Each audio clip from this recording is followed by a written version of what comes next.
Hello दोस्तों, स्वागत है आप सभी का मार्केट WIP में। दोस्तों आज की वीडियो में जानने वाले हैं कि निफ्टी में आखिर गिरावट क्यों हो रही है। एंड सेकेंडली हम जानने वाले हैं कौन से ऐसे पॉइंट्स हैं जो हमें इन्वेस्टमेंट करते वक्त ज़रूर ध्यान में रखना है ताकि हमें फ्यूचर में लॉसेस ना उठाना पड़े। आज आप देखोगे निफ्टी में जो क्रैश आ रहा है उसके वजह से अगर सबसे ज़्यादा नुकसान किसी को उठाना पड़ रहा है तो वो रिटेलर्स है। दोस्तों वीडियो स्टार्टिंग टू एंड ज़रूर देखिए, आपको काफ़ी कुछ जानने को सीखने को मिलने वाला है। तो चलिए दोस्तों वीडियो को शुरुआत करते हैं। बट सबसे पहले दोस्तों अगर आप वीडियो पे नए हो तो प्लीज़ वीडियो को like, share, comment and subscribe ज़रूर करिए। तो चलिए दोस्तों वीडियो को करते हैं शुरुआत। तो दोस्तों आज देखोगे तो निफ्टी में 310 पॉइंट्स का गिरावट देखने को मिला है। ऑलमोस्ट 1.32% की गिरावट देखने को मिली है। और गिरावट का मेजर रीज़न है दोस्तों selling by F I S लगातार सेल कर रहे हैं। एफ का सेलिंग करने के पीछे काफ़ी सारे रीज़न है दोस्तों। उसमें से एक रीज़न हम बोल सकते हैं कि ट्रम्प ने जो टैरिफ लगा रहे उसका एक रीज़न है। सेकेंडली हमारा जो रुपी में डिप्रिसिएशन हो रहा है तो ये एक बड़ा मेजर रीज़न है। अभी देखो दोस्तों ट्रम्प ने अभी तक इंडिया पे तो कोई टैरिफ नहीं लगाया, तो इतना फियर क्यों आ रहा है। तो दोस्तों आज ही की न्यूज़ है, economist at Morgan Stanley and Nomura holding, इन्होंने बताया है कि India may be one of the biggest victim of Trump's eye for eye tariff threats. इनका कहना है कि इंडिया पे जल्द से जल्द ट्रम्प टैरिफ लगा सकते हैं। अब देखो दोस्तों ट्रम्प आखिर टैरिफ लगा क्यों रहे। जैसे कि आपको पता होगा ट्रम्प जब इलेक्शन में खड़े हुए थे तब उनका कहना था कि उनको अमेरिका को मेक अमेरिका ग्रेट अगेन, तो ये उनका नारा था।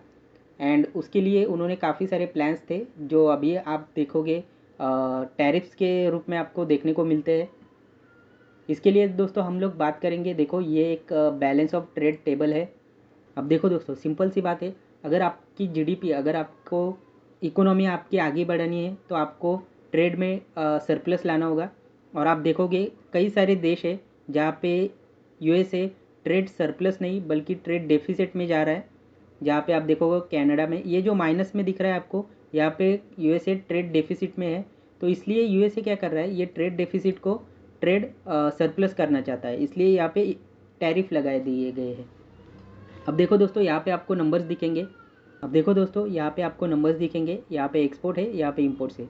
तो क्या होता है दोस्तों, अभी देखो ये क्या होता है दोस्तों, अगर ट्रम्प ने समझो कनाडा पे टैरिफ लगा दिए तो टैरिफ लगाने के बाद क्या होगा, कनाडा से जो कोई भी प्रोडक्ट USA में आ रहे हैं अगर इन पे टैरिफ लगा दिए गए तो ये प्रोडक्ट्स की वैल्यू बढ़ जाएगी। अगर वैल्यू बढ़ेगी तो लोग वो प्रोडक्ट्स बाय नहीं करेंगे और उससे होगा क्या, फिर इंपोर्ट कम हो जाएगा। और उससे क्या होगा दोस्तों, यहाँ पे ट्रेड का आपको सरप्लस देखने को मिलेगा। और ट्रेड सरप्लस होगा तो क्या होगा, इकोनॉमी बूस्ट होगी, इकोनॉमी आगे बढ़ेगी। तो यही प्लान है ट्रम्प का, उसको अमेरिका को ग्रेट बनाना है तो उसकी इकोनॉमी को आगे बढ़ाना है। तो ये एक स्टेप्स है इकोनॉमी को आगे बढ़ाने के लिए, इसलिए उन्होंने कनाडा, मैक्सिको और चाइना पे टैरिफ लगा दिए गए। अभी देखो यहाँ पे बात करते हैं इंडिया का, तो इंडिया में भी आप देखोगे इंडिया से USA में 83 US बिलियन का इंपोर्ट होता है। एंड देन एक्सपोर्ट की बात करें USA में तो 40 करोड़ का एक्सपोर्ट इंडिया को करता है।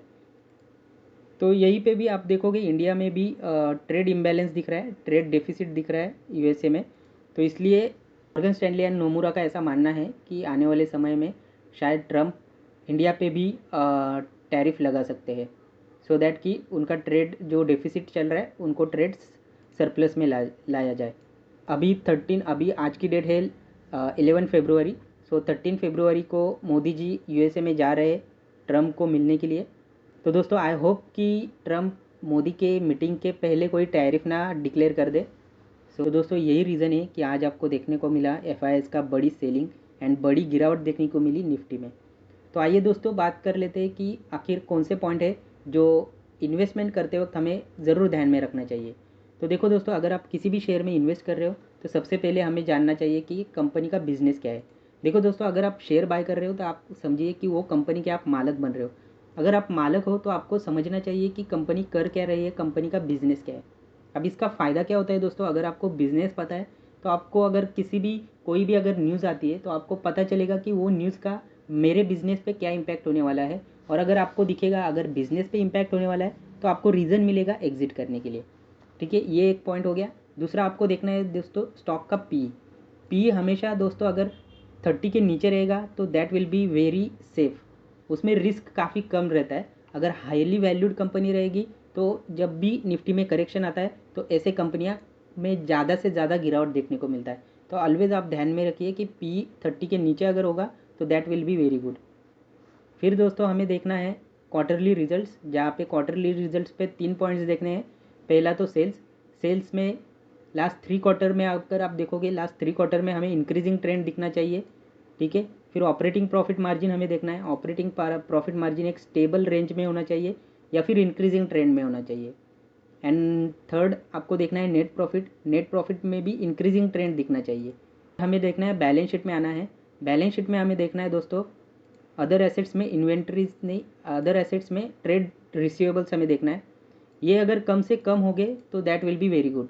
देखो ट्रेड रिसीवेबल्स मतलब आपको समझना चाहिए कि ट्रेड रिसीवेबल्स मतलब जो सेल्स होता है वो अगर क्रेडिट पे होगा तो उसको ट्रेड रिसीवेबल्स बोलते हैं। और आपको पता होना चाहिए कि अगर क्रेडिट मतलब उधारी, अगर उधारी पे अपन को किसी को सेल करते हैं तो चांसेस ज़्यादा से ज़्यादा होते हैं कि वो पैसा डूब जाए।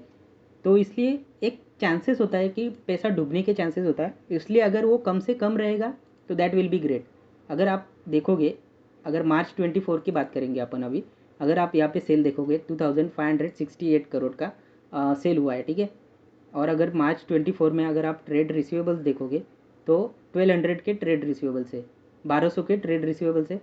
सो एक्चुअल में अगर आप देखोगे ना दोस्तों, अगर एक्चुअल में आप देखोगे दोस्तों तो यहाँ पे सेल्स एक्चुअली ये बुक में आप देखोगे तो 2500 का है, बट ये एक्चुअली 2500 का नहीं है। ये अगर आप देखोगे तो इसमें से अगर आप 1200 माइनस करोगे तो ये एक्चुअली में 1300 का ही सेल हुआ है। ये सिर्फ बुक में आपको दिख रहा है 2500 का, बट ये एक्चुअल में 1300 का सेल है। तो ये फ़र्क रहता है। अगर आप सोचो यहाँ पे 1300 का सेल रहेगा, 2100 का एक्सपेंसेस, तो ये जो आपको नेट प्रॉफिट 246 करोड़ का दिख रहा है, ये एक्चुअली 246 करोड़ का प्रॉफिट हुआ ही नहीं है। क्यों नहीं हुआ है? क्योंकि सेल्स में पूरा पैसा आया ही नहीं है। तो ये कुछ चीज़ें रहते हैं दोस्तों, इसलिए आपको ना ट्रेड रिसीवेबल्स देखना काफ़ी ज़्यादा इंपॉर्टेंट है। वो अगर कम से कम होगा तो दैट विल बी ग्रेट। और ट्रेड रिसीवेबल्स में आप देखो यहाँ पे भी कभी कभी आपको ये बाइफर्केशन देखने को मिलता है, over 6 months, under 6 months. So under 6 months में अगर ज़्यादा से ज़्यादा होगा तो that will be fine. Over 6 में ज़्यादा से ज़्यादा नहीं चाहिए। इसका देखो डिफ़ॉल्ट होने के चांसेस तभी ज़्यादा से ज़्यादा बढ़ेंगे जब ओवर 6 मंथ्स जाएगा। तो इसलिए ये एक पॉइंट आपको ध्यान में रखना है।